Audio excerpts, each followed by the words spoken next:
We have gone through so many situations where the world is just so engrossed in, and everybody looking at the situation and talking about what's going on and all involved, right? And I've often said to you here, when these things come up, you need to step aside, apart from the situation, and learn lessons from it. Because for the children of God, every situation has a lesson for you that will keep you free and safe. And the one thing I've realized about the world is that the world is cold and evil and mean to one another. You cannot trust the world. It's like going out into a winter storm and have nothing to keep you safe. The world is wicked. They are wicked to one another. They don't trust one another.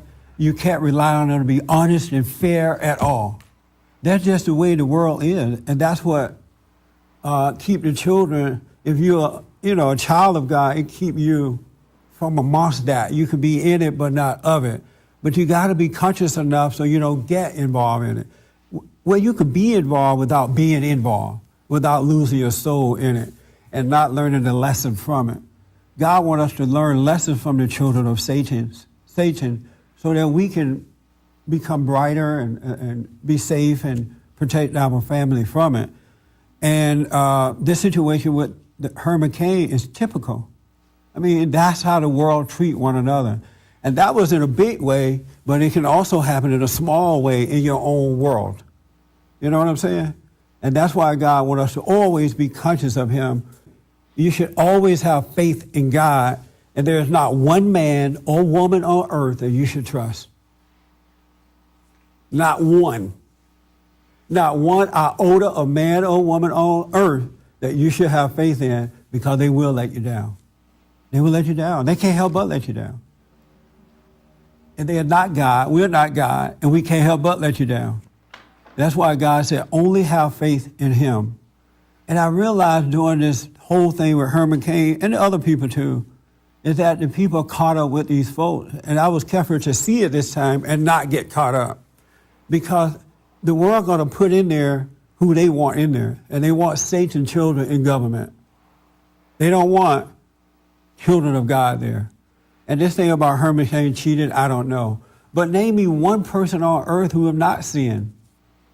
You got the sinners judging the sinners. And then what they do is they pick the best sinner. But name me, there's not one of us who can run for any office, like somebody said, and we don't have a background of sin. And so what should we do? Confess our sin before we run? They won't pick you then. And so that's another thing. But the world, that's how they treat one another. And another interesting thing about the world, and I'll take you in a minute. Another interesting thing about the world, they teach you to sin, and when you sin, they judge you for it. Have you noticed that? Isn't that like interesting? And then if you don't sin, let's say you're a virgin and never had sex, right? They'll dart you out and put you down and make you feel like something's wrong with you until you have sex out of wedlock. And then they call you, they on you saying something's wrong with you. This is the world. That's why God said be in it and not of it. So just be careful not to put your faith in anybody, because it's a cold, cold world out there. And they are not for what is right. They're not on the side of good. And they're not on your side, and they're not on anybody's side. They are on the side of the one that shines the brightest in the world, your position in life. And all the world wants is fame and money and glory, and they'll step on anybody to get it. They'll step on their mama to get it. The most important thing for me, and I'm growing in it, I'm growing in it all the time, is to love God with all my heart. I want to be his son, and I want to see what it's like to guide me. And so I am, and I don't know what tomorrow is going to bring or the next moment, but I am totally committed to seeking first the kingdom of God, to knowing myself and looking at how I see things and, what's going on with me. I am committed to that. I can't help myself. And in that, he awakened you so that you could be in the world but not of it. You could be with your family member but not of your families. You could observe. He like, oh, what he's done too, he's taken away all of my anger. I have no anger, no judgment of other people, just living a life. You know, our theme this year is let go, right? And the one thing I've learned to do is to put up no resistance against life. None.